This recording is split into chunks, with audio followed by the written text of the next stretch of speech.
This is iFIBER 1 News. Here are today's top stories. A man who smashed his way into the Moses Lake Walmart and walked out with a shotgun was sentenced to more than 2 years in prison. You'll soon regain easy access to a problem-prone area of Lake Roosevelt come May. Washington's 12th District legislators sat down for a dual town hall in Wenatchee on Saturday. 19 teams showed up to the Red Cross Invitational this year to prove they were ready to compete with the best. From the iFIBER 1 newsroom, this is iFIBER 1 News, and it starts now. A man who smashed his way into the Moses Lake Walmart and walked out with a shotgun was sentenced to more than 2 years in prison. 27-year-old Alberto Ramirez pleaded guilty Monday to first-degree burglary while armed with a deadly weapon, theft of a firearm, and second-degree unlawful possession of a firearm stemming from his January 30th arrest. A judge on Monday sentenced Ramirez to 26 months behind bars. Moses Lake police say Ramirez used a hammer to break a glass door at the garden center of Walmart about 3 minutes before 6 a.m., the time the store opens. Surveillance video shows Ramirez walk through the aisles to the sporting goods section where he used several duffel bags to load up on various merchandise. Ramirez eventually used the hammer to break a glass case containing multiple firearms and removed a shotgun. Video shows Ramirez walked back through the store with the gun and out the garden center at about 6:30 a.m. Officers later arrested Ramirez near the homeless warming center. The stolen shotgun, along with about 500 rounds of ammunition, were later recovered on February 7th in a field along East Broadway Avenue. This is Joe Utter for iFIBER 1 News. This segment is brought to you by Change doesn't have to be complicated. With a low-profile microwave hood combination that's ready to install right out of the box. It fits in the same space as your under-cabinet hood, so you can get your microwave off the countertop and make space for the routines worth keeping. The low-profile microwave hood combination from the #1 selling appliance brand in the USA. Whirlpool Appliances, now available at more furniture in Ephrata. You'll soon regain easy access to a problem-prone area of Lake Roosevelt come May.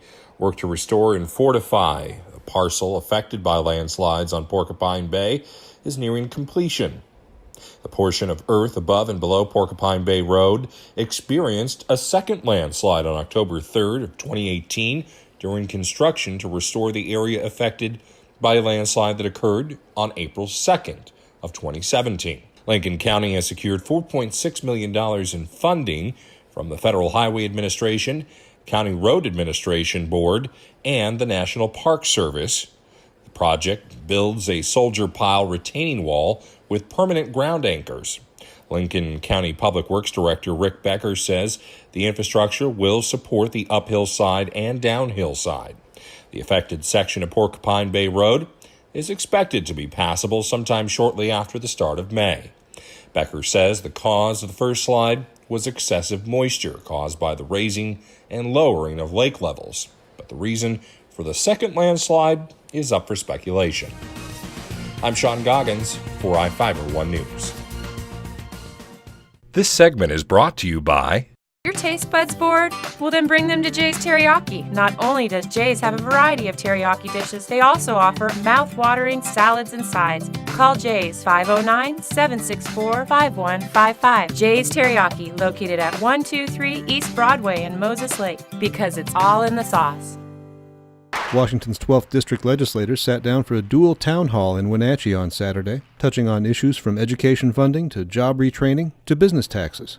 State Representatives Mike Steele and Keith Gaynor filled the Grove Theater at Wenatchee Valley College during a brief break from the legislative session in Olympia. It was Gaynor's first town hall since being elected to the seat last November. Steele was first elected in 2017. I appreciate you all being here today because it is important for us to have feedback. In my previous life as a county commissioner, that was something that I was getting on a daily basis. This is one of two that I've done since serving in the House of Representatives, and this is by far the best attendance we've had. Education was on the mind of many questioners after the legislature's 2017 McCleary fix to the school funding formula. School districts can no longer raise their local levies above a certain cap, but they're starting to struggle with budget shortfalls. I don't expect, based on my conversations with the Speaker of the House, and the majority leader that they're going to put any sweeping dollars into education this biennium. They just don't seem to have an appetite for it. And again, we're not writing the budget, so we'll see what happens on Monday, and then we can advocate for changes that may be necessary for our local districts. When local districts have been willing to pay more for local programs and certain projects that they have within in their own districts, it seems to me that you should allow them to do that. Among other questions was whether the state would sign on to a convention to amend the U.S. Constitution or petition to split off Eastern Washington into its own new state. Being an Eastern Washington farmer, I can see why people would want to separate the state and join the Northern Idaho or part of Oregon. But they also need to be careful. I mean, it's important for us to look at where Washington has been, and I know that sometimes the political climate isn't quite where you would like it to be. To me, it's important for you to get involved and do what you can to try and change the landscape. Twist Mayor Sue Ing Moody moderated the event, relaying written questions from audience members. When the two legislators didn't quickly answer a question about whether they believe in the human contribution to climate change, Ing Moody intervened. Excuse me, but I don't think they answered the question. It says that they believe climate change was scientific. Yes, I understand. Yes, the answer is yes. Thank you. Okay, so I believe it. So but again, we have to make sure that when we pass policies that affect it, they're going to be holistic policies that make a difference. Both legislators now return to Olympia to finish out the session, expected to close at the end of April. Jefferson Robbins, iFIBER 1 News. 19 teams showed up to the Ray Cross Invitational this year to prove they were ready to compete with the best. Local schools shined with multiple teams earning top 10 finishes. Ephrata led the Columbia Basin in the boys and girls competition, with both teams finishing in third place. On the boys' side, Royal and Moses Lake joined Ephrata in the top 10, while on the girls' side, Cascade Leavenworth and Moses Lake had top 10 finishes. Chiawana finished in first for the boys, and North Central finished in first for the girls. Several individuals made splashes in their competition. Cascade's Landon Davies and Royal's Michael Perez Villalobos both finished in first place in their respective boys' competitions. Ephrata's Maya Spencer and McCall DeCini, along with Cascade's Julia Armstrong, all placed in first in their respective girls' competitions, with DeCini placing first in both hurdle races. Many other local kids placed in the top 3, and even more got on the podium.